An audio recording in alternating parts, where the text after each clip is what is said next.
आगरा में पुलिस एक बार फिर विवादों में घिरती नजर आ रही है। वहीं कुछ दिन पहले ही पुलिस की कार्यप्रणाली में आहत होकर एक समाज सेवी ने मां महिम राष्ट्रपति से इच्छा मृत्यु की मांग की थी। वहीं एक दिन पहले की ही घटना है, एक युवक जिला मुख्यालय पर निर्वस्त्र होकर प्रदर्शन किया क्योंकि पुलिस की कार्रवाई से वह संतुष्ट नहीं था और पुलिस का कोई कार्रवाई नहीं कर रही थी। इसी कड़ी में जिला मुख्यालय पर पीली सेना के अध्यक्ष सवाना खंडेलवाल के नेतृत्व में मृतक के पारिवारिक जनों ने जिला मुख्यालय डीसीपी सिटी कार्यालय के बाहर धरना प्रदर्शन किया और मांग की कि हत्यारे को जल्द से जल्द फांसी की सजा होनी चाहिए। वहीं डीसीपी साहब कार्यालय पर न मिलने के कारण लोगों में आक्रोश पैदा हो गया और वह नारेबाजी करने लगे। मीडिया से बात करते हुए मुख्यमंत्री से न्याय की गुहार लगाई और मांग की दहेज की। लालच में बहू की हत्या करने वाले उन सास ससुर को भी जेल में डाला जाए जो हत्या में शामिल थे। खबर लिखे जाने तक धरना प्रदर्शन जारी था।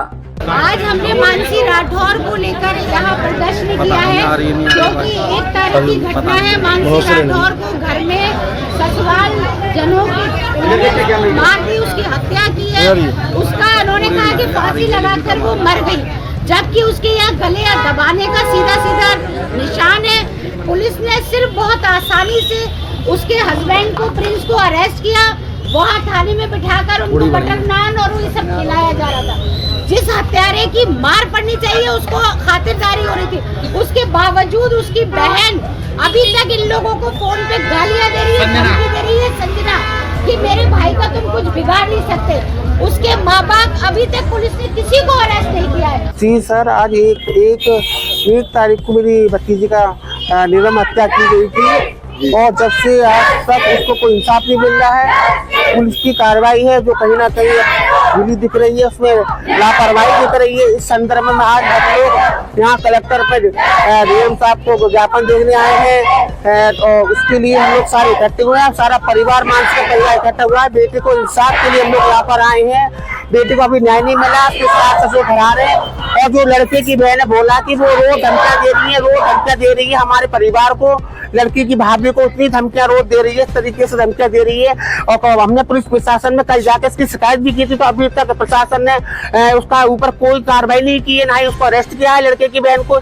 और इस तरीके अब अभी भी हम लोग यहाँ कलेक्टर परिसर के अंदर मौजूद है। अभी भी उसके कॉल आ रहे हैं धमकियों के लिए, बहू को धमकियां दे रही है वो मानने को। और हम लोग जा रहे हैं, पुलिस कहाँ सो रहा है, ये कानून कहाँ सो रहा है, क्या हो गया इन लोगों को।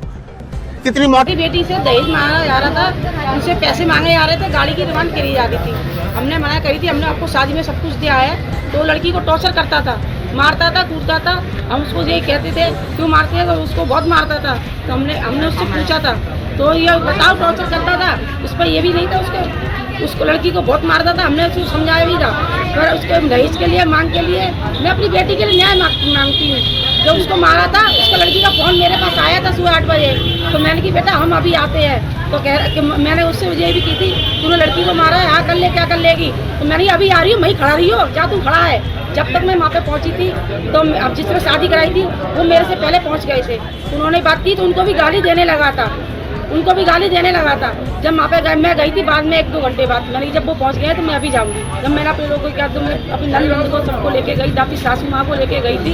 तब मैंने लड़की से पूछा था, तो उसको इतना मारा था, उसको मैं लड़की के गाल पास सब सूझ रहे थे। तो सब सुनने गया था, एक लड़के को हमको मौका दे दो, हम अब इसको मैं समझाऊंगा। हम उसको ये बात कोशिश करके समाज के हिसाब से हम चले आए। हमको सिर्फ 1 घंटा नहीं हुआ था, हम घर पे बैठे थे, तो उनका तब भी फोन हमारे पास नहीं आया था। जो हमारी एक बेटी माँ ब्याई थी, उसका फोन आया था, आप घर पे बैठे, आपकी लड़की को कैसे ले आ रहे हैं, क्या हो गया आपकी बेटी को, देखो जाके।